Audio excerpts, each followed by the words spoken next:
right, welcome back everybody. Thank you once again for being with us. We hope you enjoyed yesterday's day. At least we did here a lot in the studio.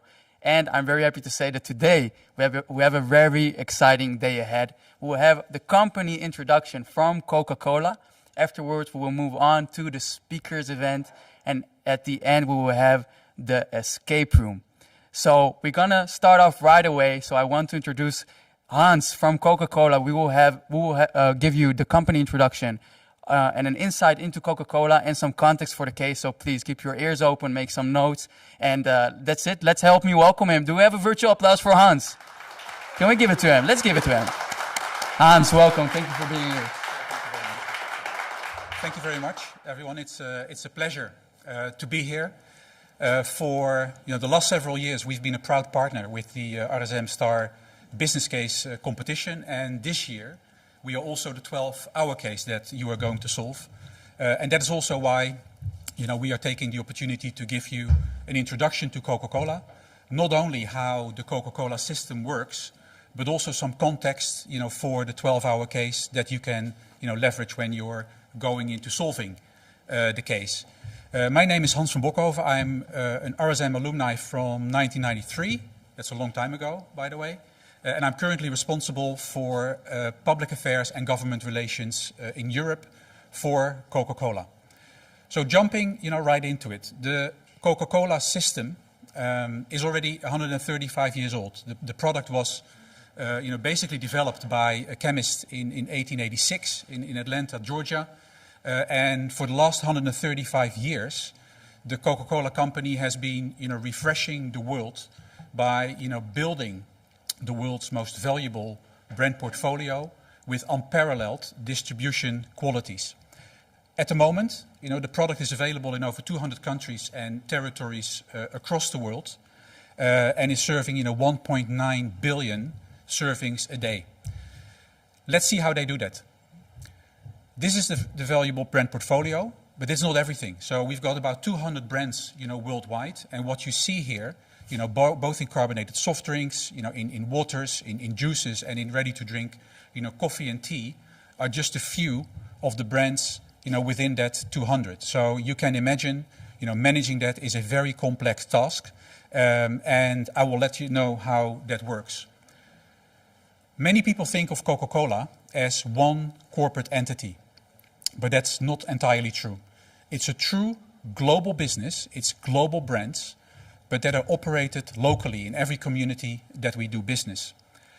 The way that's being done is for the Coca-Cola company as the brand owner, and we will get in more detail in a minute, to work with bottling partners, more than 200 across the world, who operate about 900 bottling plants. So these are big factories where the products are being produced. And you can also see on this slide the vast number of customers that we serve and the number of customer outlets that we visit on a daily basis. And as said, it's 1.9 billion servings a day, which means that you touch the lives and the hands of 1.9 billion consumers every day. Today, it's primarily about the Coca-Cola company and Coca-Cola European partners as the largest bottler in the world by value.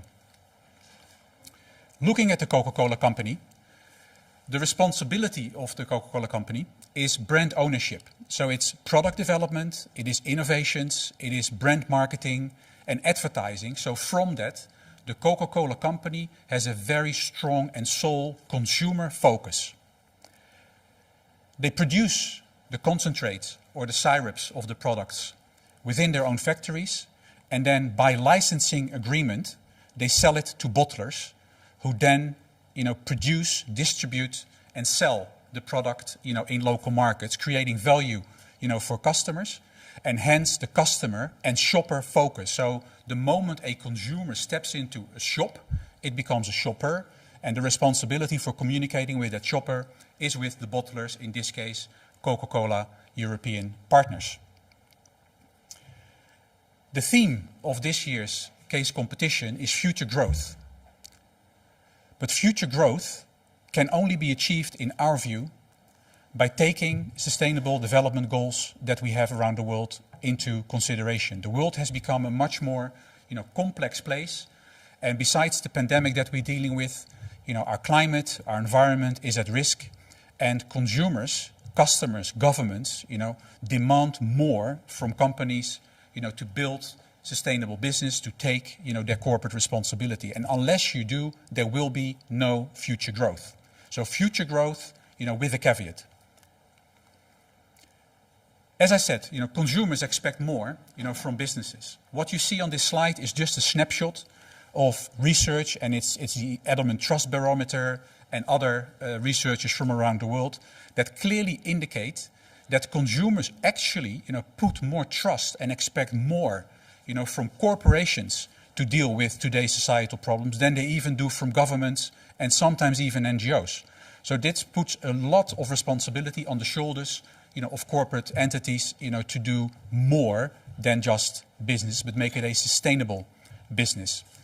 When it comes to sustainability, the Coca-Cola system has a few focal points. So clearly, climate is one, but sustainable packaging is equally important. Water management and water replenishment for a beverage, that consists for over 95% out of water is critically important. And so is the content, the ingredients of the products, sustainable agriculture, and the role that we traditionally play in society and particularly in local communities. For this presentation, I will focus particularly on climate and packaging as the most pressing items that the Coca-Cola system and also the wider industry is dealing with today. So how do you navigate a sustainable future, as a business? That is what I would like to discuss with you today. We all know that there's a pandemic going on, but the pandemic is not taking away the crisis that was already there. And that crisis clearly had to do with climate and circularity, the environment at large. And that is, what we collectively need to do something about. Not just us, governments are increasingly looking at this topic as well. In the EU, the European Commission has produced last year the so-called European Green Deal, which aims to make the continent the first climate-neutral continent in 2050. And you can imagine that if that is the objective, that basically every aspect of daily life and every aspect of business will be touched by that objective. At the end of this year, we will have the UN, COP26, talking about climate as well. And we know that at the end of this week, President Biden of the US is convening 40 world leaders to talk about exactly the same. So this is the context, at least in Western Europe, that we are operating within. And we do know that across the world, governments are looking, to this topic as well. So that is why, only a few months ago, Coca-Cola in Western Europe launched its climate ambition to basically say, where the EU wants to be climate neutral in 2050, we want to be climate neutral in 2040. And that ambition is particularly important because it's not talking just about our own operations, so what we do within our own direct circle of influence, which is our production facilities, our transport, our coolers, etc., but across the entire value chain. So it's both Tier 1, Tier 2 and Tier 3 climate neutrality by 2040. Of course, saying that means that we can't do it alone, so we will have to work with suppliers and with others to achieve that, but it's a very firm commitment to get there. And by now, we are not the only ones having those kind of commitments. So there's a business push as well, to get there. What is critically important if you work for a full beverage company as Coca-Cola is that our climate footprint for 50%, almost 50%, is caused by our packaging, the use of our packaging. So using PET bottles, using aluminium cans, using glass bottles and other packaging accounts for almost half of our carbon footprint. Which basically means that if Coca-Cola wants to address its carbon footprint, it has to address significantly its packaging. When we talk about packaging, it's important to understand that despite what the media tells us every day, it is not just about plastic. For Coca-Cola, all the different packaging materials, plastic, glass, metals, beverage cartons, everything is important because we pack our products in all those different packaging types, because each of one has their own opportunity. And of course, each of those materials has its own challenge. The reason why we believe packaging is also important is because we realize, and certainly our marketeers realize, that packaging is the first thing that consumers see.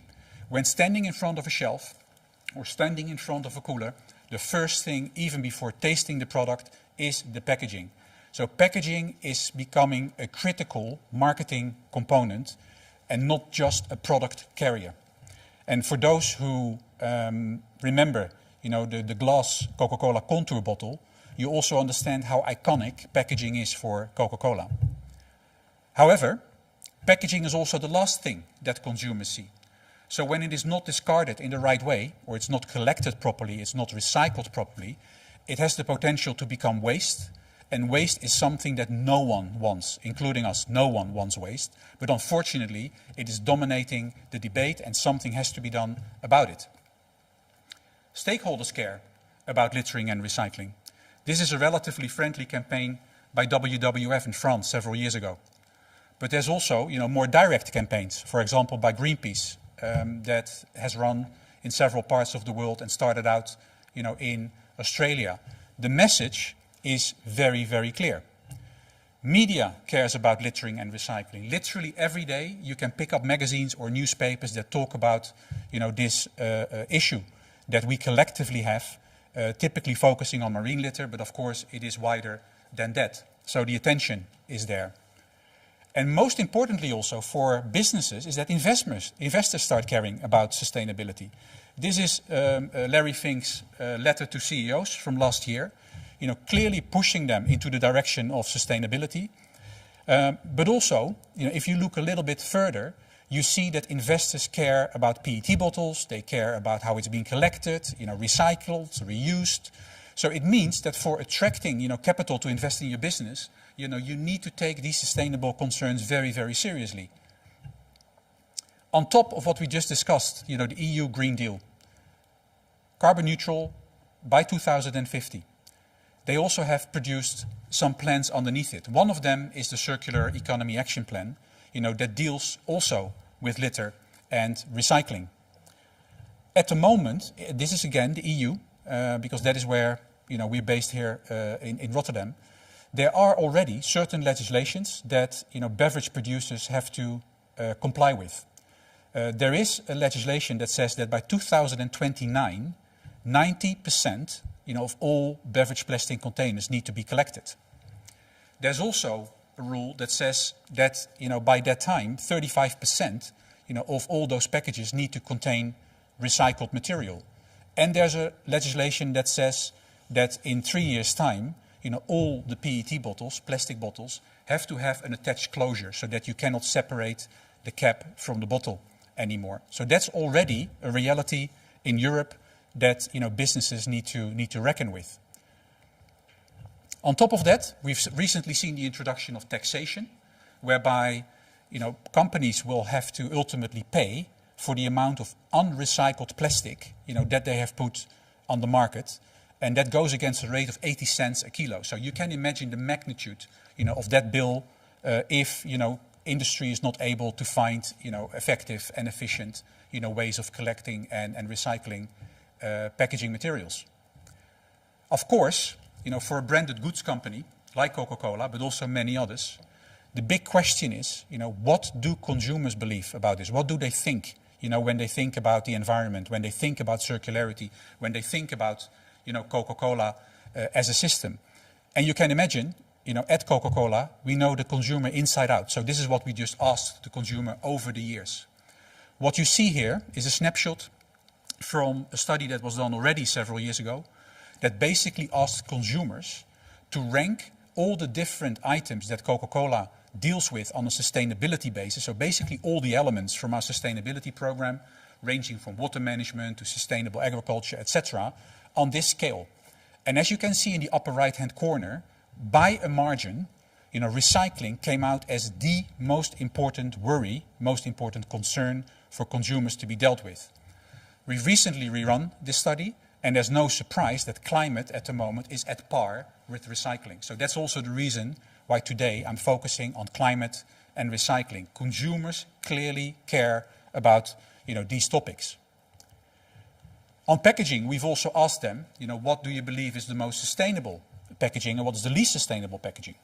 No wonder that most consumers would say that a refillable glass bottle, as you can see on the left-hand side, in their view, is the most sustainable packaging, while a non-reusable or single-use plastic bottle is the least sustainable, and it can even be less sustainable if you put it in a shrink wrap. But they've also clearly indicated that the moment that we can get those plastic bottles or other packaging to either become refillable or to make them fully circular, that means collecting, recycling back into that packaging, for them it's equal. So this is a very clear assignment, not just to Coca-Cola, but to the entire industry, to start with effective collection and effective recycling back into packaging and make that closed loop. The perception of plastic can be improved according to the consumer. So having seen all this, our job at Coca-Cola is to look at regulation, what do customers think, what do consumers think, but also to balance the science on one hand, what do the facts tell us, versus the emotion, and then what is sensible in this case. That ultimately has to culminate into a packaging strategy, and that is what I would like to show you next.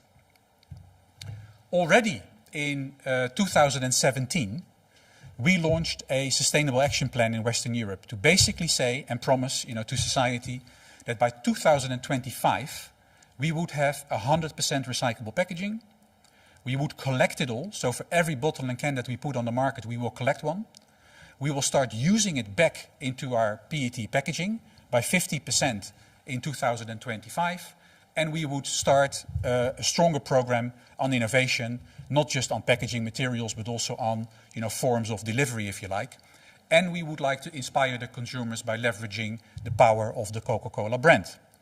Now, this was 2017, with a goal of 2025 for Western Europe and 2030 for the rest of the world. The reason why Western Europe goes ahead is because the legislation is ahead.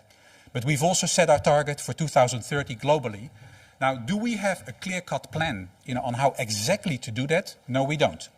We fully realize that developed markets are something else than developing markets.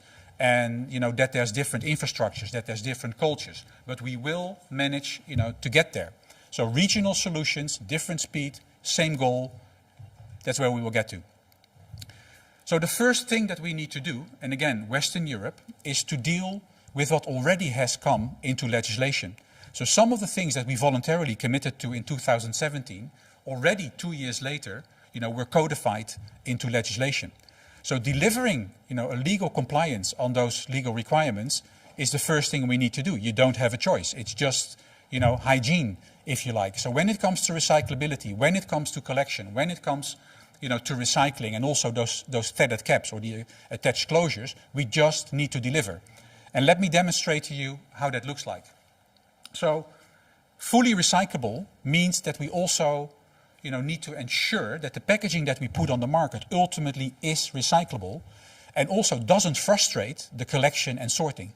That is why in the European markets we have moved away from green PET, green glass for Sprite, into clear. Now this is just an example, but it also demonstrates that a traditionally green bottle that was so, if you like, attached to the brand, we've said goodbye to in order to move, to more recyclable packaging. There's a logic when you talk about recyclability, collection and recycled content. Why would you put recyclable packaging on the market if you ultimately don't collect it for recycling?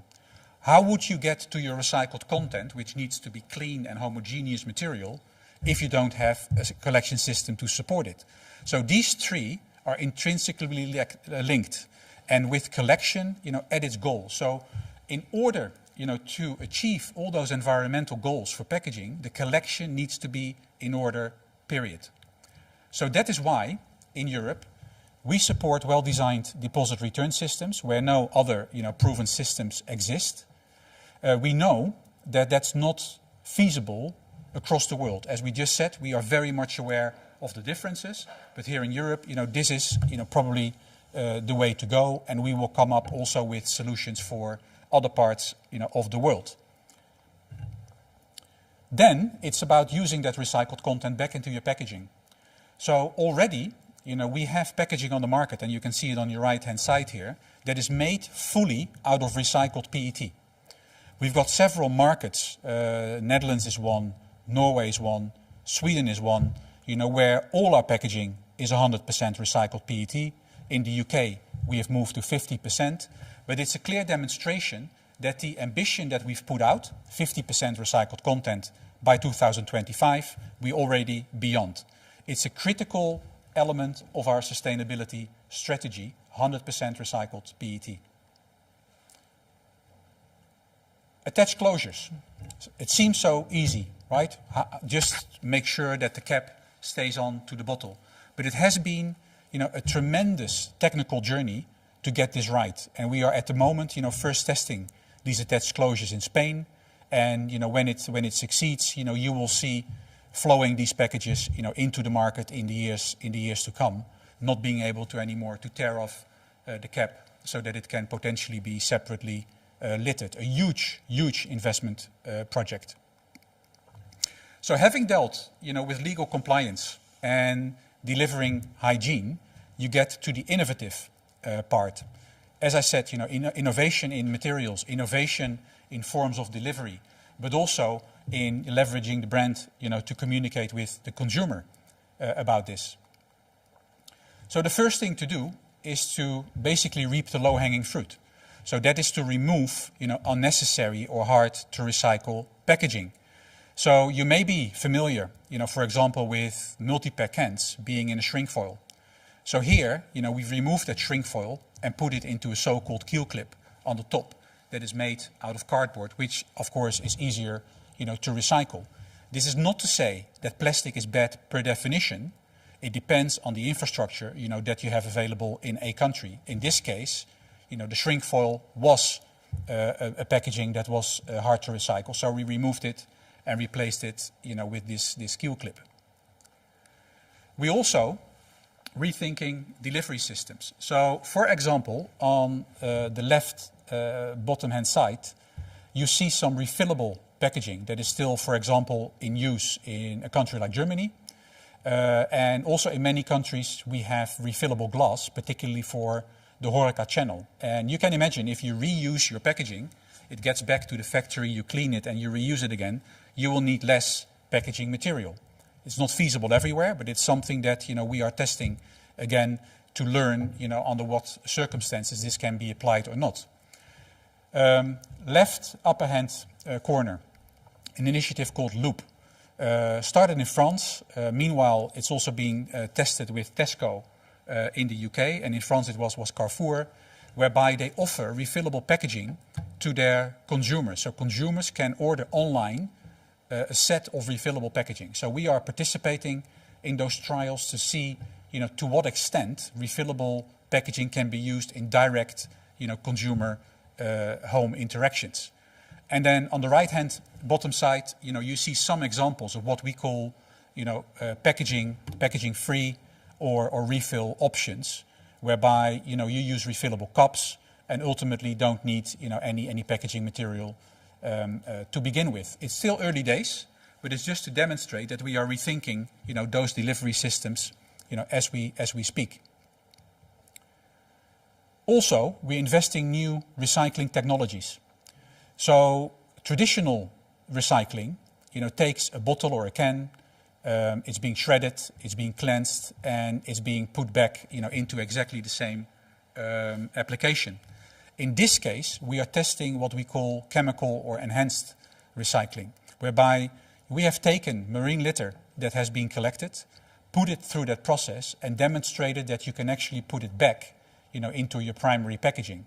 Now, granted, 300 test bottles doesn't seem like much, but this wasn't about the numbers. This was about proving the technology so that it is possible, to have different forms of recycling that can still bring typically unrecyclable plastics back into primary plastic packaging. And then leveraging the brand. So it's relatively early days because what we are dealing with here is a system that has built carefully the world's most valuable brand portfolio. And of course with Coca-Cola as the flagship, built on core brand attributes like happiness and like refreshment. And then you need to leverage that brand into starting to communicate about sustainability topics, including the ones that we just spoke about, climate and packaging. What you see here is early examples of some of the campaigns that ran last year, but it's a clear demonstration that we are on a journey to see how we can leverage the brand and the power of the brand to communicate with consumers about sustainability topics as well. So what about COVID-19? Last year, when the pandemic hit, the fear of many was that dealing with the pandemic would basically take away all the interest from dealing with the climate and circularity issues. This is a letter from June last year that was published in the UK Financial Times with a whole list of European politicians from the European Parliament, but also a whole host of companies actively calling upon the European Commission to maintain the pressure and to maintain the speed in dealing with circularity. So pandemic or not, the other crisis that we're dealing with as society has not been forgotten. It's not just Europe. I mean, as recent as a few days ago, a similar activity took place in the US, bearing in mind, as I said, that President Biden is convening 40 world leaders at the end of this week to discuss climate targets in the run-up to COP26 later the year. A coalition, We Mean Business, gathered more than 300 signatures from a whole range of corporates, including the Coca-Cola company, to sign up and call upon the president to stay put when it comes to dealing with the climate change and to be very ambitious about that. So it's just to say that while we're dealing with the pandemic, all the other sustainability issues that we're dealing with remain front and center to be dealt with. So having said that, I would like to thank you for listening to this introduction to Coca-Cola. I hope that we were able to give you a little bit more insight into how the Coca-Cola system works, so between the Coca-Cola company and between the bottlers, and also to provide you context in how Coca-Cola is trying to build a more sustainable business, taking its corporate responsibility. And I also hope that you will find that useful going through your case solution later on. So thank you very much.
right, we are live again. Thank you, everybody, all participants and viewers from all over the world. Thank you for being with us and for watching. Well, if you can remember from yesterday, I mentioned that today we will have our panel discussion and our speakers event where 4 very well-known and inspiring guests are joining us for a chat. And I'm very happy to say, well, the time has come. And I'm even more happy to say that we managed to get really interesting speakers here to chat with us in this panel discussion. So we hope you enjoy, you get inspired, or you learn something. And at the end of this panel session, we want to try to do a Q&A. So please, if you have any questions to one or more of our guests, feel free to send them out in the chat, and we'll really do our best to fit them in the end. So first of all, I want to start and welcome you guys, say hello. I have in the studio with me 2 inspiring guests. We have the former Prime Minister of the Netherlands and the current chairman of the Dutch Sustainable Growth Coalition, Jan-Peter Balkenende. Welcome. Thanks for inviting. How are you doing? Thank you for being with us. And then at the other end of the studio, I have the founder of Crafture, Arvind Gayadeen. Welcome, Arvind. Thanks. I hope I pronounced your name correctly. It was the best, thanks. Gayadeen. My mom would be proud, yeah. Okay, thanks. I'm happy to hear. And then moving on, we have also from a distance joining us 2 guests. We have the CEO of Doets Reizen, aka Doets Travel, and the founder of the Young Lady Business Academy, Elske Doets. Hello, Elske. Hi, how are you? Good. Oh, Good wait, I see we have a technical problem. I cannot hear you very well. Oh, maybe we can do a okay. recheck. Can you hear us Hi, well? I hear you very clearly. Okay, we lost you for a second. Let's see if Niels works. Hello, Niels. Niels is the founder of Housing Anywhere, so I want to welcome you as well. Let's see if it works with you. Hi everyone, my name is Niels, and I hope you can hear me all the way from Colombia. Well, thank you, Niels. You look very enthusiastic. Unfortunately, we cannot hear you guys, so we have some technical issues. So I hope our team from the technical department can fix it in the meantime. Yeah, is it fine? Can we try again? Elske, maybe with you? Hi, guys. Oh, much better. How are you? Much better. So we're happy to hear you. I'm seeing in the background you are, where are you based? In New York. What is the background? Yeah, that's a fake background. I'm in my hometown, Bergen, in the Netherlands. Because this morning I was doing a retreat in the dunes, so therefore I could not come to Rotterdam. All right, no worries. Thank you for joining us from your hometown, Bergen. And then Niels, sorry we couldn't hear you in the beginning. I want to welcome you as well. How are you doing? Hello everyone. Yeah, I'm doing great. I'm also not in Rotterdam. I'm based right now in Colombia. In Colombia, so you're joining us from a really far distance. So we should say buenos dias. Buenos dias. Ja, het is hier nog vroeg in de ochtend. Yeah, it's early in the morning at Niels' place. So thank you, all 4 of you, for joining us. Maybe it's a good idea that I introduce a bit the event and give you some context about what we are actually doing here. So as you know, we are hosting this event as part of the RSM Star Case Competition, which, long story short, is a competition between business schools over the whole wide world with very ambitious students participating from, well, yesterday we zoomed in a bit on which universities are participating. So we have really all over the place. We have universities from Asia. We saw Thailand, Singapore, Indonesia, China. We have from New Zealand, Australia, Canada. In Europe, we saw, Budapest, Copenhagen, Spain. So really very varied crowd. And the theme of this whole competition for the week is future growth and how we can maybe turn challenges of these weird times and also in general into opportunities.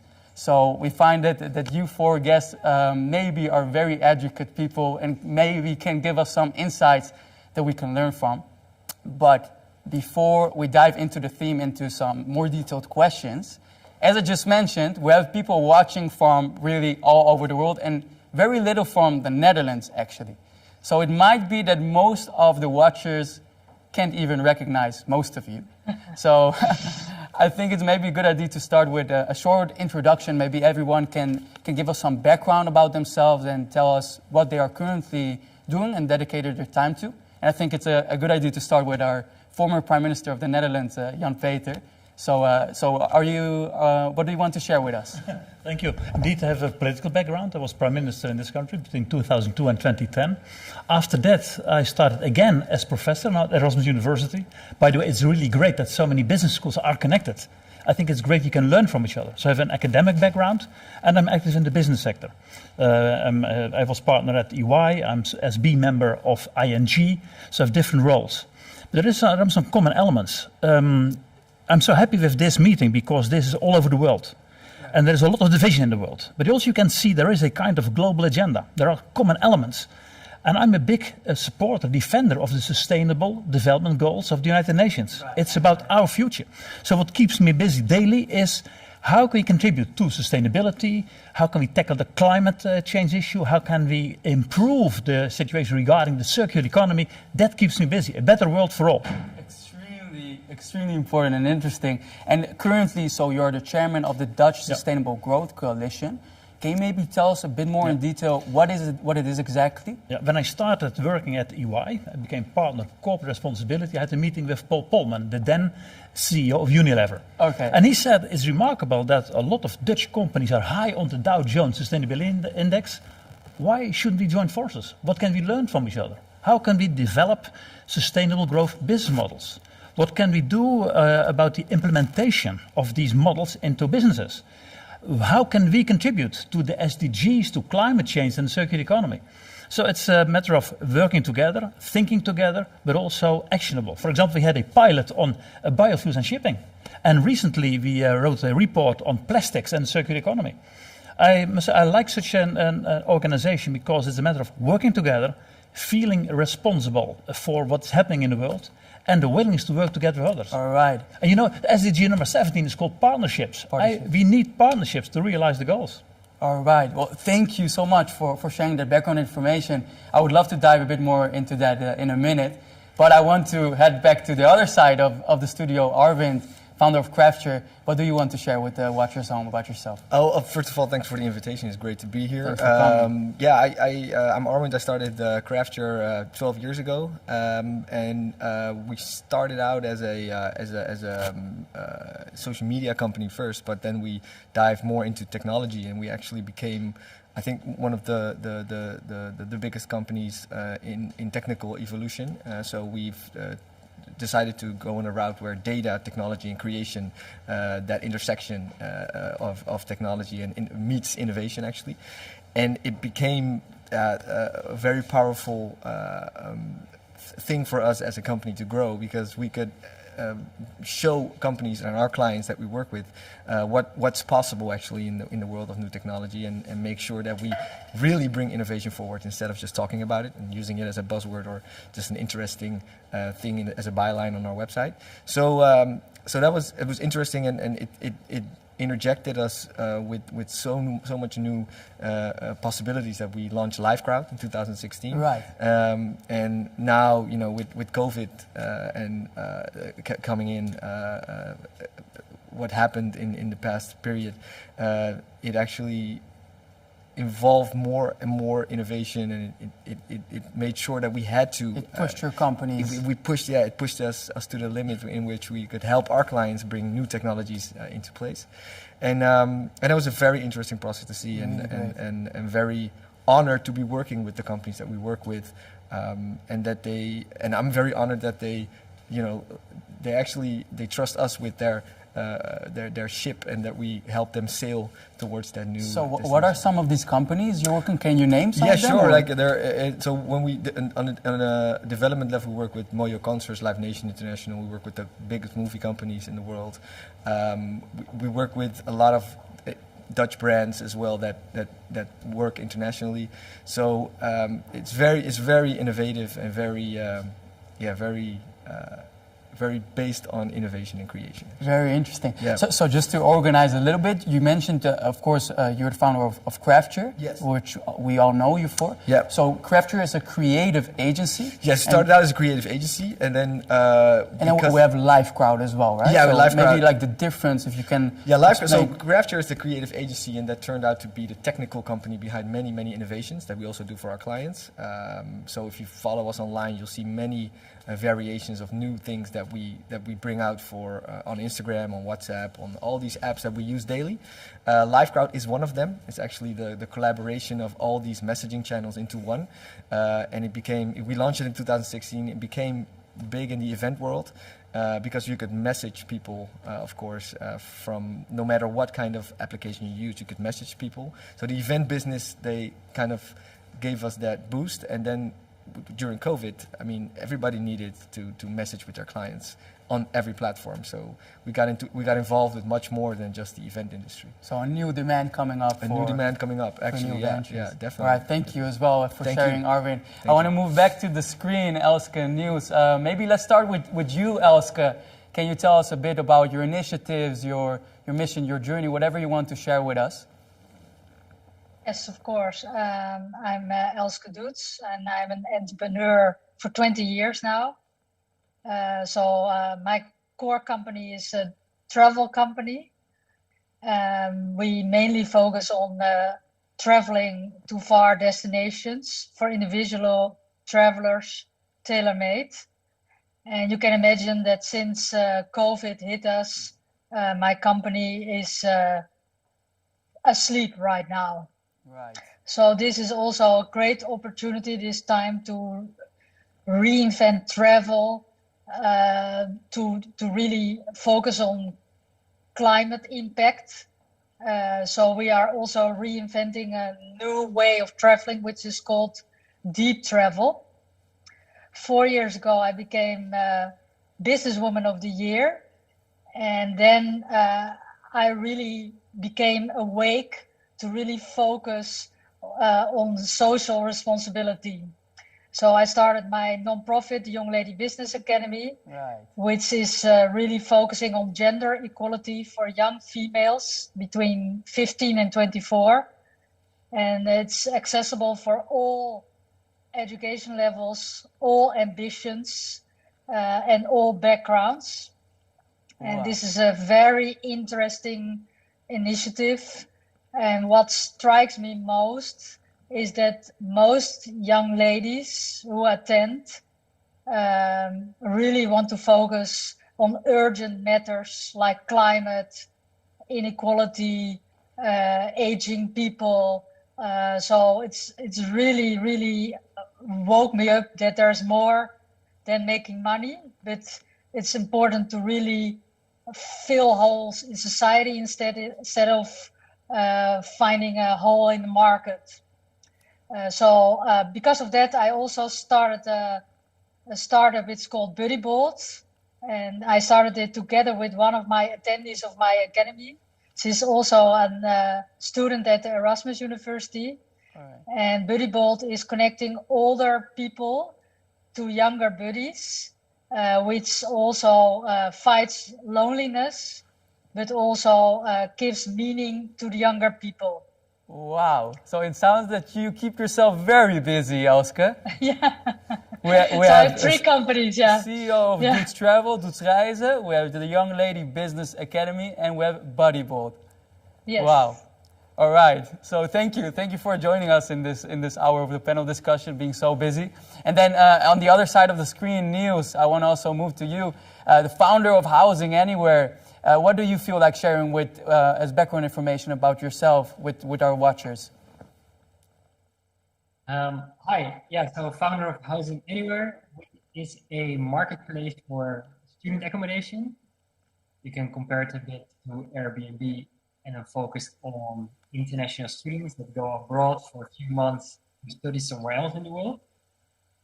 And I started this when I was a student at Erasmus University, when I was in the RSM, and I was going abroad for a few months to Singapore as part of the exchange program.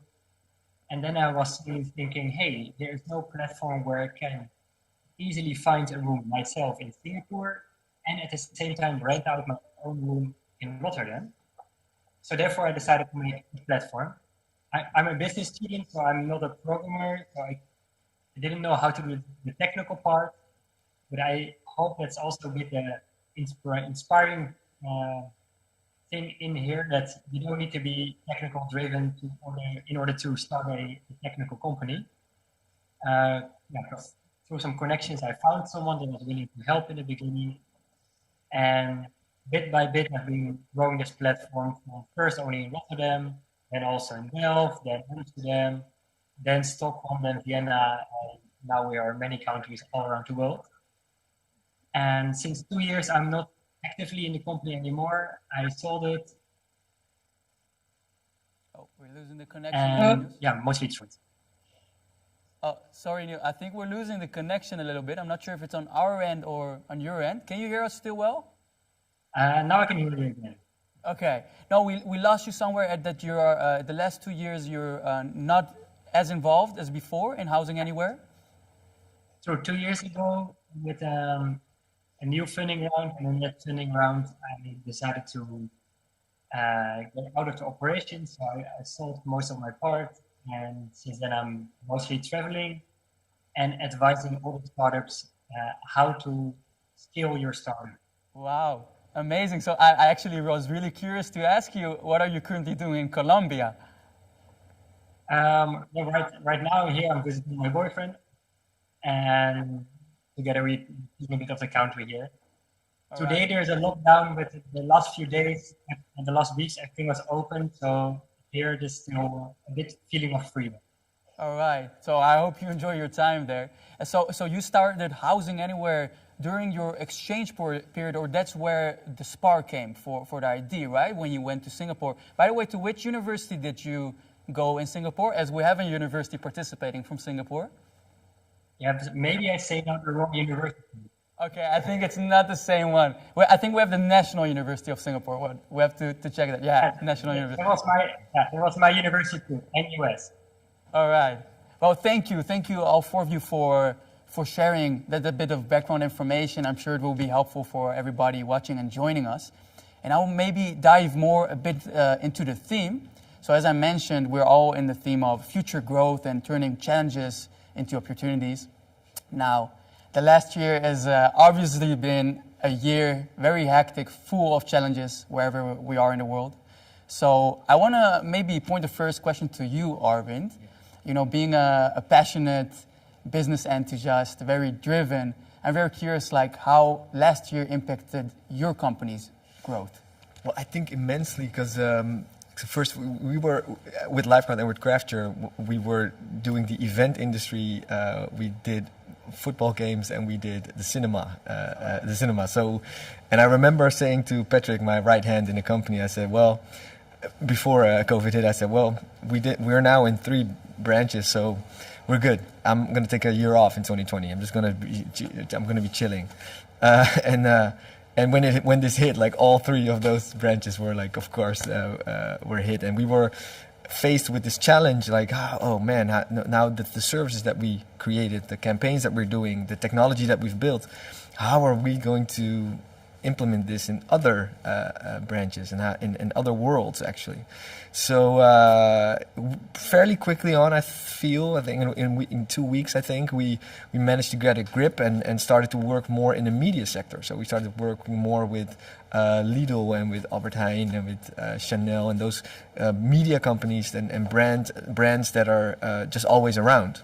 So the type, sorry for interrupting, it's really interesting. So the type of your clients, like the category, changed because of definitely. COVID. Yeah, because of COVID, because our clients, our partners were at a standstill.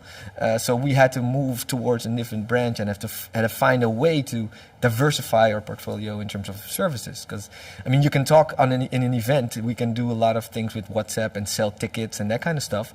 But now we had to think differently. Like, could you order your groceries on WhatsApp and then pay and then pick them up, that kind of stuff. So we really had to think further than just the normal way of thinking that we were used to. And I'm very happy and proud to say that the entire team was on board, and we worked so much effortlessly, incredibly hard towards that goal. I remember in the first weeks we were doing so many Zoom calls it was just breaking. You know, We're just, still doing that, man. yeah. But like in the first week, it was just so immense, right? Like calls after call after call after Now call. we're more trained for the Zoom Oh call. man, I didn't expect that, but like 6-7 calls in a day, and your head would explode. So, but it turned out to be a good way for us to innovate more and faster on other in other worlds actually, and it was fascinating, and it was amazing. And So that's good news. It sounds It was like very good last news. year actually the challenges made you maybe even more busy. Definitely, and because and then at a certain point, because of what's happened, you have to take a step back and look at everything that has been going on and what you've been doing as a company, so you could really pick and choose like, okay, this is a good way to go forward, and maybe we should invest more in this. And it was actually, it's been a good thing for us. Okay, well, I'm really happy to hear that for you it's turned out well. Yeah. Now, Elske, maybe I want to move on to you again. As we're talking about challenges for companies, now you mentioned briefly already, of course, in the travel industry is the industry that's got hit maybe the hardest from all. So how have you dealt with those challenges running your company? Yes, obviously very challenging, but I thrive with big challenges. So for me personally, it's a very interesting period, but it's amazing that my company is for 1 year now in a complete standstill.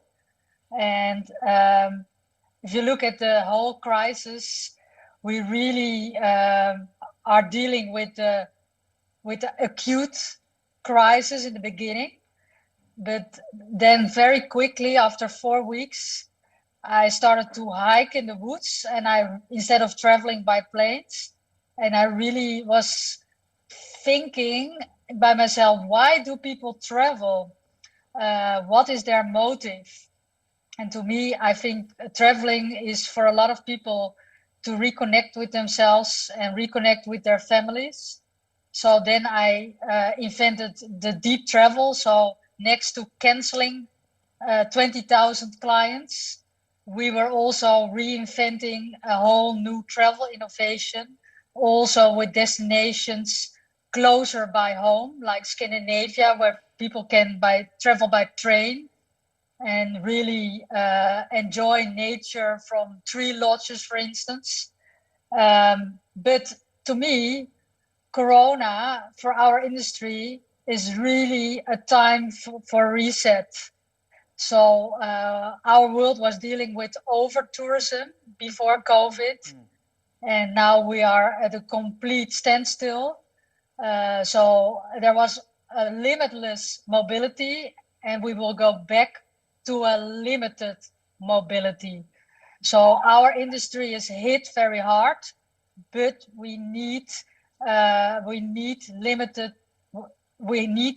help in mobility by my industry to help clients travel all over the world, but a more controlled mobility, which is also taking into consideration climate, because we cannot destroy our planet. Right.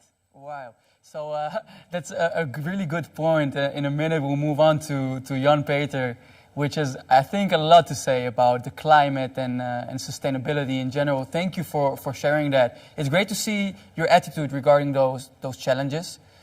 So we were curious to see what will happen in the future. Nobody really knows, but I think the attitude is the most important thing, maybe. Yeah, So Tal, you what definitely I have would it. like to add, Tal, is that I think Corona is an answer to our indulgence to consumption and also mobility. So we really have to think how to deal with this, because this will not be a only pandemic which will hit us. Right. There will be more pandemics in the future. So you're saying it's not only a reset for the travel industry, but maybe a reset for the world. Yes, All right. Thank you for because sharing we that, were too Elske. indulgent. Too indulgent consuming. All right. Thank you for sharing that. I also want to ask you, Niels. I know that in the last 2 years you turned into advising, as you mentioned briefly, right? With your company, what was it? Advising Anywhere, right? Yeah, that's my consulting company. Advising Anywhere, which I love the name, by the way. So good job on that. So I wanted to ask you, you're advising companies in general, right? Is there a certain specialization you advise those companies in, or do you have a certain type of clients? Yeah, what I advise. Sorry, there's an echo a bit, so I have to talk a bit slower. The advice I gave are to companies in the subject that I also liked previously in my own company. So what I liked in my own company was scaling it from the Netherlands into the world, into many countries. So that's also the focus I have for advising currently startups. I focus on startups that are currently successful in the Netherlands and then want to make the first steps abroad in Germany, France, or UK, usually one of the neighbors. And I help them with that process. So you advise companies on how to expand and go abroad, and most of your clients are Dutch. Yeah, all. Yeah. How maybe one of your clients, of course, was very challenged by COVID last year. Was there any insights you could give one of your clients, or something you could share with us? There was one client that was also hit very hard by COVID, because that company was also in the travel, was selling memberships to the travel companies, the public transportation companies, and they were selling 5-year contracts, and there was one big 5-year contract that was right to expire in the COVID crisis period. And of course, most big companies that cancel all long-term contracts if it is possible, because all companies were afraid, like, we don't know how long this crisis will take, so better cancel everything that is fixed, that is possible, just in order to save costs, to be sure. So there was the mindset of the companies, like, cancel whatever is possible. And her contract was going to expire. It was a 5-year contract. And so with her, we discussed, like, it's better now to just don't let it expire now, but just give them 1 year extra for free. Like, as a great customer, you bought 5 years and now you get 1 year for free, just to extend it throughout the COVID period, so that in 1 year from now, he can renegotiate his 5-year contract for the future. Hopefully in a few months, this COVID is over, and then hopefully there's no budget limitation anymore in those companies. Sorry for interrupting you, Niels, just to see if I got it. So basically you're helping them thinking about innovating their business model to deal with this challenge, right? Yeah. There was a particular example, but my focus is going abroad, how to expand your company abroad. Really interesting. Thank you. Thank everybody for sharing with your perspective on COVID. Of course, we talk about it a lot, but it's kind of inevitable to speak about COVID. I want to maybe move a bit back, circle back to the theme of future growth in general. And then point the question to you, Jan Peter. You're working with a lot of big Dutch multinationals, massive companies, right? What is your experience working with those companies, and maybe have they been able to see opportunities during this last year? Yeah, but maybe it's good to make a remark about the theme, future growth. Future growth. Because you can consider growth as a goal in itself, and that's a risky affair. Then we talk about the growth of GDP, or let's say you should increase your turnover or your profits. But my conviction is that growth should not be a goal in itself, but the result of responsible behavior. And if you talk about growth in the future, that must be sustainable growth. So growth must be in line with climate change issues, circularity, SDGs. So it's about quality of growth. I think growing is part of human nature. You have the Olympic Games. Of course, every sportsman, sportswoman wants to reach the gold medal at the Olympic Games. Max Verstappen tomorrow, of course, he wants to win the Formula One. If you are an entrepreneur, you want to discover new markets. So growing is part of human nature. But the key element is, which type of growth should we focus on? And this is the key element. That's exactly the reason why we said we have a Dutch Sustainable Growth Coalition, sustainable growth. For example, if you have companies like Philips, a beautiful example. Traditionally they made radios, bulbs, televisions. Now they sell light as a service as an example of circularity. And they use that orientation also within their whole practice around medical equipment, for example. If you have a company like Heineken, the beer brewer, they have the policy of local sourcing in Africa. Take into account the interests of local farmers. Or like AkzoNobel, they producing coatings. You can say, well, we make coatings, we have profit, that's our business.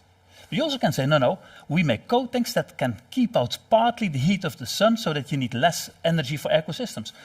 It is a matter of the integration of sustainability components into your business model. And you can be profitable. And the key element now is how can you redesign, how can you reinvent, and how can you change your views? Else correctly talked about reset. And what we see now is that the best companies today are those that are able to reset, to reinvent, to rethink their ambitious strategy. And I see beautiful examples. It also counts for our organization. Another remark.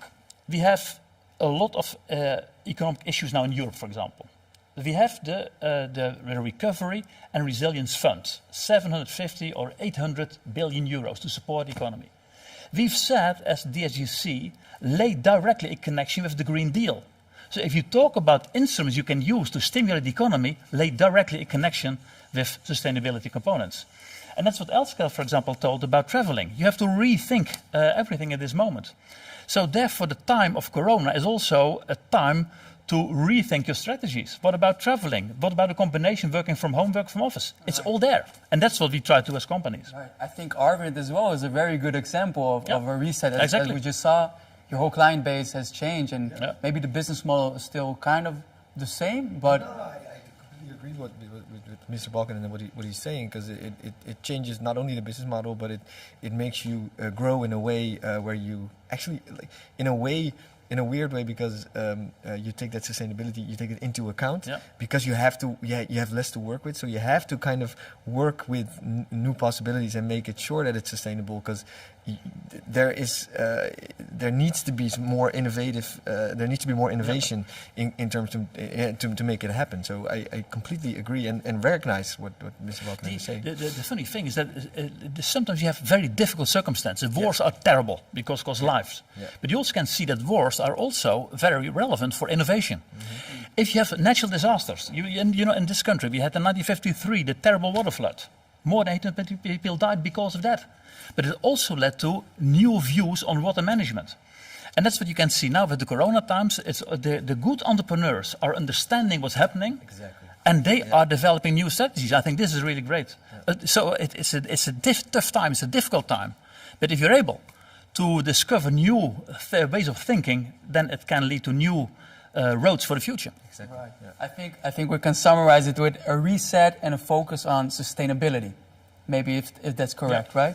Focus on sustainability for future growth. I'm so convinced companies who are not willing to integrate sustainability into their business models, they will lose in the longer run. They will lose. I'm sure about that. We have a discussion on the global agenda, the SDGs, climate change and so on. We have a discussion about the future of capitalism. Which type of capitalism do we want to have? Stakeholder capitalism, moral capitalism, conscious capitalism, and discussion about business models. It's all changing. Right. Well, thank you for sharing. I have to ask Elske. Are you with us, Elske? Yes, I am. Yeah.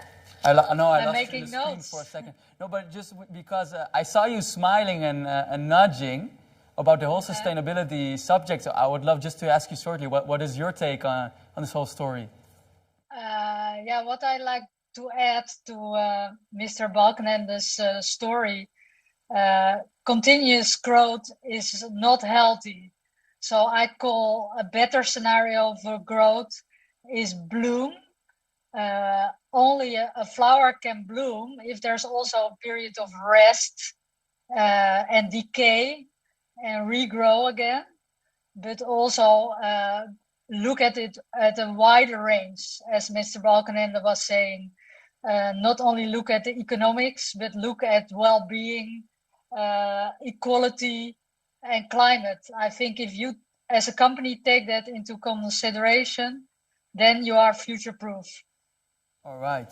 So I think we learned sustainability and sustainable mindset is extremely important. for the future, for success, to stay around, to survive, right? But we have to be very practical, because it's not so difficult to say I'm in line with SDGs. The real question is, what are you doing concretely? What about your concrete actions? What about measurement of everything? Because I'm concerned, the SDGs are great, but the key question is, are we on track? Can we realize the goals in 2030? That's not the case. We have to do much more. Right. And therefore you can see at this moment, I'm happy with that, a huge mindset, shift of mindset worldwide. That counts for governments, that counts for businesses, counts for universities, for NGOs. People do understand that it's not business as usual. And that means you need new creativity and innovation, exactly on what you told. This is the point. And I like the creative forces. I'm always advising the boards of companies, listen to the young generation. Listen to the young people, listen to the young professionals, because there is a new creative mindset. And Elske, you're completely right. You are really in favor of, let's say, the role of women in organizations. I noticed, if you have more women in boards of organizations, companies, there's more attention for sustainability and more attention for issues like integrated reporting. Interesting. Yeah. So maybe that's a nice transition to ask you, Elske, about the Young Lady Business Academy. I'm sure there are a lot of young, ambitious ladies watching us from all over the world. Yeah. So maybe can you share with us about your mission with this academy? How does it look in practice? Whatever you want to share about it. Yeah, so it's my goal with the Academy to create gender equality in the future, but on a structural way, so not on a cosmetic way. So I really hope, due to my program, which you can do next to a university, because it's a 1 week, very condensed program, that the young ladies who attend will take in key positions in corporates, as an entrepreneur, in politics and in science. And we really focus on abilities which are not trained in universities or in other education.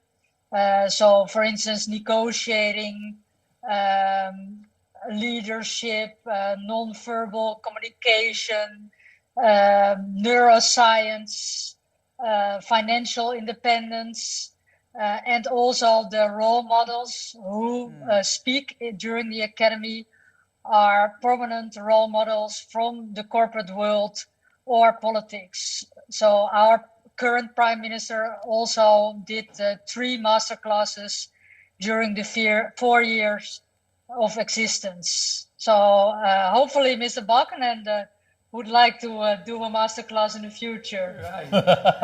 Think about it. I cannot say no now. You're right in on the schedule. Yeah, No, that's but it's all coming into action, because there are a lot of young females with a lot of talent and a lot of ambition, but unfortunately there's still a brake on their ambition, and I removed the brake so that they come into action, that they really follow their ambition to, for instance, become a prime minister or become a secretary general of the United Nations. These are ambitions which attendees of my academy have. And how does this look in practice? You mentioned some breaks that young, ambitious ladies have in order to progress, right? To become leaders, if it's in business or politics, whatever field it is. What are these breaks? Where do you think they come from, and what are you able to do about it? Yeah, so it's a lot of breaks from their surroundings. People are not supportive of their ambitions. Sometimes it's also breaks inside themselves, like they want to be perfect. They don't want to make mistakes. They don't want to fail. And I take away all these breaks, because I think you really should pursue big ambitions and speak out, and don't be afraid. If you fail, you can make it on a later time. So you think it's more about personal breaks and not from the environment, right? No. Yeah, sometimes the surroundings, family is limiting girls to follow their ambitions. You cannot imagine that it is still the case, but unfortunately, even in the Netherlands, there's a lot of hesitance from people if young girls want to become an entrepreneur or a political person. They're all afraid that they cannot balance it out with their family. They also want to have kids. Right. Wow. So I hope that together with your help, we will see more and more female leaders in the future. Maybe have two here on the couch in our next panel. Another interesting point on that, Elske, is that I mentioned we have young, ambitious females, also male, of course, but females from all over the world watching us. And I'm wondering, what is your take on gender equality and differences in culture? So, for example, speaking to a young, ambitious female in, let's say, China or Thailand compared to Canada or Denmark. Yes. I think for people, for instance, in Asia, they are not in a such good position as we are in the Netherlands. But I think for all females around the world, it's extremely important to target your dream and speak out, and don't be afraid. All the students who we speak to today are very talented, so they have the capacity to become something big, but only if your inside is really supporting it, if it makes you happy. But speak out and don't be afraid of resistance. All right. I find also resistance every day. All right. Thank you so much, Elske, for sharing this. So I hope all you young ladies and males, for your sister, for your daughter, for your mom, can find some inspiration from what Elske is saying. And I'm curious to see what's happening in the future. Again, a short circling back to the theme I mentioned about future growth. And the second part of it is turning challenges into opportunities, right? And now you four are great examples of people that are able to see opportunities in COVID. So as you, for example, Arvind explained to us. And then also Niels, if you can hear us still. Yes, I can. So about turning challenges into opportunities or just spotting opportunities. You started Housing Anywhere at a very young age, relatively. So I'm curious to hear from you, where does this passion or drive come from? And did you have a certain mindset to spot the opportunity to start a business venture that you would like to give away to some of our ambitious students? My idea to become entrepreneur wasn't actually a long-time dream. It was, being at RSM, at Erasmus University, my dream was to get a career in banking and consultancy, like the big firm, what university is pushing you basically forwards to. But along the way, I started my own company because I just saw this opportunity of having a platform where students that cross borders can easily find accommodation. So I just thought like, hey, this opportunity I see, let's just start a platform, let's see how far I can bring it. And basically with that mindset, like I will see how far it will go in the next few months, bit by bit. After a few years, I suddenly had a company with 100 employees. So it was a bit more coincidentally. But in general, if you spot an opportunity or if you want to become an entrepreneur, my advice will be, when you get an idea, do not delay it. Just grab it and try it, execute it, and see where you can bring it. If you start to think, like, maybe I will do it later, or there are a lot of chances ahead, let's park it for now, then you will never do it. When you have this opportunity in your mind, just grab it, execute it, and see how far you can do it. Just go for it. Exactly. That's a great mindset, I would say. Maybe what is your take on it, Arvind? As you have your own startup, even two companies. How did it start with you? Well, I completely agree. Execute. Just do it. And I would just like to remark on Mr. Balkan and what you were saying about the major companies and listening more to the youth, listening more to the young people, because there's a younger generation that is becoming more and more creative, know exactly what they want, know exactly how to reach that goal, but implementation is key. And a lot of those younger people don't get the opportunity because there's a hierarchical structure in companies that they don't want to fight against, or it's still an old structure, an old way of dealing with it. And that's why I think there's new tech companies are winning, because they're challenging those old internal business models, if I can say that correctly. So it's fascinating to see that coming more to fruition, and seeing those people, which I admire so incredibly, because there's passion, there's fire, and exactly just like Niels is saying, it's execute. Don't be scared to fall. You need to just go and run with it, and just do it. And if there's something that's holding you back, don't feel that you're losing or failing, but just see it as an opportunity. And when I was younger, I would listen to these things that people say, and I would be like, whatever, man, I'm not going to listen to you, because I'm just going to do my own thing. But it's so true. It's as you grow older. I mean, I'm not that old, hopefully, but I mean, it's as you grow older, you find out that, oh man, yeah, that's true. Like, you have to just push it through, and that's what we are trying to do. I think there's a whole older, younger generation group of people, entrepreneurs, people I know from my college years, that are trying to help the younger generation, because we've been there. We're trying to bring them on board in that in that mindset, and so that's why I'm so fascinated. It's about inspire, Yes. innovate, and implement. These are three. Exactly. Yeah. And if you talk about the world in which we're living now, I think it's really key that we learn from each other. Why are big corporates so interested in startups? Yeah. That has to do with creativity Exactly. and new ideas. That's really key. So that's a combination of the big players and the startups. That's one. And the other one is take benefit of the knowledge of your own people. I'm an advisor of a Van Oort company. It's a dredging company, the famous Dutch company, acting worldwide. It was a family business, exists for 150 years.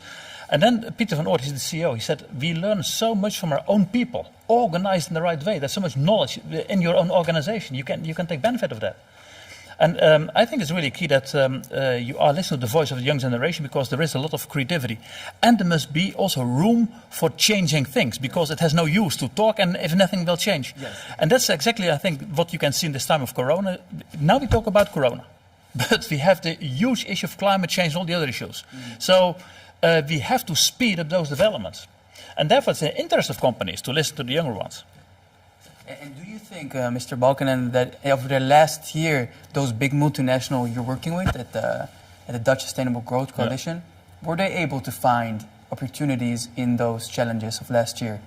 The awareness is really clear that in this time of Corona, of course, it's a matter of surviving for companies. And of course, a company like Heineken, they had to say to people, sorry, you cannot be employed at the moment. We are in deep trouble. But at the same moment, you can see it also leads to new views on strengthening sustainability policies. The companies are discovering that there are a lot of opportunities. That's the other side of the coin. So what you can see is that there's an awareness of, if you talk about the role of governments, what about stimulate economies? How can you do it in a more sustainable way? If you talk about long-term strategies for you as a company, what's really necessary? How can you change things? So that's the reason why it's a matter of creativity. And what I notice is that you see changes in companies, on the how to organize things. As I already said, the combination of working from home and from office, that's changing. There is a reset in thinking, what about traveling? I think there'll be new balance of traveling around the world, or wait a moment, now we can use the online tools and now you have to meet people. I must say, last year I was invited to go to Asia for 6 times. I would go to the US in the week of the US elections. I had to stay at home. So you can say I like traveling. But it's true, there must be a new balance between what can you do online and when it's necessary to meet. This type of questions will be higher on the agenda, I'm sure. This is not, let's say, business as usual when Corona would be over. No, there are fundamental changes. All right. Well, it's extremely interesting. I'm really happy we're able to get some insights about finding opportunities in these challenging times, and in general, what kind of mindset we could adapt. Well, I wish we had more time, actually. I think I could talk with all of you for hours. But I want to try to move on to a short Q&A, because we got some questions for you guys from our viewers. So let's see what we have. We have a first question for Arvind. How do you think creative agencies can help major brands achieve the sustainable growth of the future? So also relevant to Mr. Balkenende. Let me know if you want me to repeat. Yeah, no, it's a beautiful question, actually. Thanks for the one who's asking that question. I think creative agencies, truly creative agencies, because there's a lot of them. And what you found out, and it's so true what Mr. Balkenende is saying. During these times, you can actually see the creative agencies that are willing to not only get to their sustainable goals, but also putting the shoulders under it and be like, okay, now we're going to do things differently.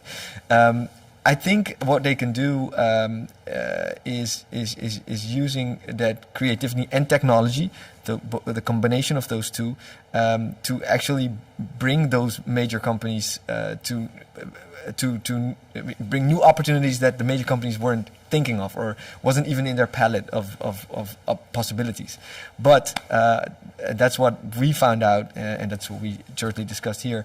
Implementation is a big thing. It's a big problem. So the major companies, or what we found out with major company structures, is that the chain of command or the chain of decision making is so difficult. Pre-corona, it was so difficult. There are so many layers that you have to go through. So the implementation was hard. I think you need to be aware as a creative agency that from the 100% of ideas that you are willing to exchange or drop, you need to be content with the fact that maybe only 70% or 60% of that will be implemented, and then you can move forward. Then the first step is set. And back in the day, I was very impatient, so I would go for the 100%. And please go for that, because go for 100 or nothing. What you're saying. Yeah. They have here in Rotterdam a studio, Rozengaarden. Daan Rozengaarden, you know him. Yeah. It's a young entrepreneur, and he's extremely creative. Right. And sometimes in the Netherlands we have the mentality of yes, but. So yes, I like yes, it, but. Yeah. And then he said, I don't like the wording yes, but. So he developed a chair, and if you are using the words yes, but, then you get electric shock. But he's an example of a fantastic young guy who has creative ideas, and you can see he is frequently asked to give presentations. Why? Because people want to see other stories, Right. want to hear other stories. Right. Want to be inspired. Inspired, Yeah. exactly. Yeah. Wow. So moving on, we have also a question to you, Jan-Peter Balkenende. How have COVID-19 in its financial consequences impacted the priority of sustainable behavior for large multinational companies? Yeah, that's a very good question, because the traditional way of thinking is, that has been the case. Sustainability is important, but now it's the time to survive, so let's wait. And you can feel that the atmosphere is changing. That also counts for the companies of which I'm the chairman now. You can see with those companies that know exactly in this time we should change the policies. For example, this week, Heineken, Dolf van den Brink is the new CEO. They promised to be carbon neutral in 2030. So that was a commitment, it's very clear, and you have to fulfill it. So you can see that the companies today are aware of the fact that you have to change policies and you have to be creative. And it's about execution and implementation. So that's what you can see at this moment. And I think the worst thing companies can do is that they would have an approach of waiting. Yes, later we will talk about climate change. No, you have to do it now. Because, for example, here in Europe, if we are stimulating economies and we are not laying a direct connection with sustainability, then it's a matter of lost chances. Lost opportunities. And the longer you wait, the higher the price will be in the future. That's the reality. So this is a great question. Great question indeed. Thank you for answering that one. Moving on to the screen again, back to you, Niels. I have a question for you. Jan-Peter talked about knowledge in the people. How do you think companies should handle knowledge that their employees have? Hello, did you get the question, Niels? Sorry, the connection froze. Oh, all right. So I had another question for you from the viewers. Can you hear us? Yeah, I can hear you. All right, here it comes. So Jan-Peter talked about knowledge in the people. How do you think companies should handle knowledge that their employees have?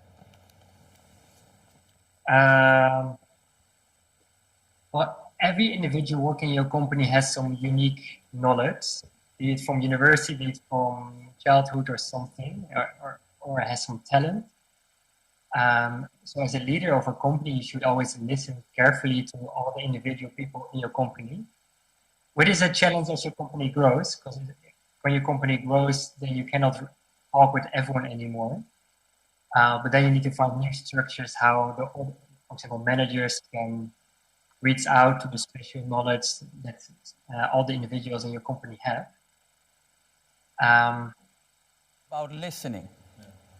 Yeah, listening to what the people around you have to say, and especially the younger people, because they come with the newest ideas, but right now are also more related to environment, but also in general are usually more innovative. All right, thank you, Niels. Yeah. I remember once was a symposium, was a farewell meeting in the Dutch Senate. And once suddenly there was a question, when is somebody old? And the answer is, you're old when you stop learning. I think that's a great remark. And let me give you an example. I had the honor as Prime Minister to attend Frits Philips, and he was 100 years old. 100 years. 100 years. And he was so interested in new technologies, and he hoped that he could live for 5 years more to see what would happen next 5 years. Constantly learning, learning, learning. It's important. Beautiful. I hope that's a takeaway to all of you. Learning, learning, learning, get inspired, implement, take action. I think we have time for one more question. So I would like to ask you, Elske, maybe do you have a general takeaway getting back to the gender equality theme? We have a lot of young, ambitious female watching us. What is a tip that you learned from your journey as being a woman and entrepreneur that you would like to give away? In general, also to the males, I would say, and females, yes, because you're all very smart and triggered towards big corporations, but also think of becoming an entrepreneur and think of what kind of impact, positive impact you can make as an entrepreneur. Maybe that makes you a lot happier than working for a big corporation. So that I would like to give as a takeaway. All right. Thank you, Elske. And I want to thank all four of you really for being with us, for joining us, for inspiring us. I enjoyed it a lot. I wish we had more time, but unfortunately we're kind of running out.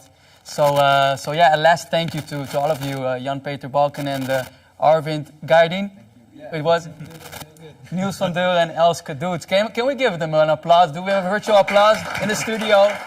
Hopefully you can hear it. My mic gets to the applause. So thank you, everybody. We hope you enjoyed and that you learned something, maybe got inspired. That's it for now, and we'll see you in a bit. Bye-bye.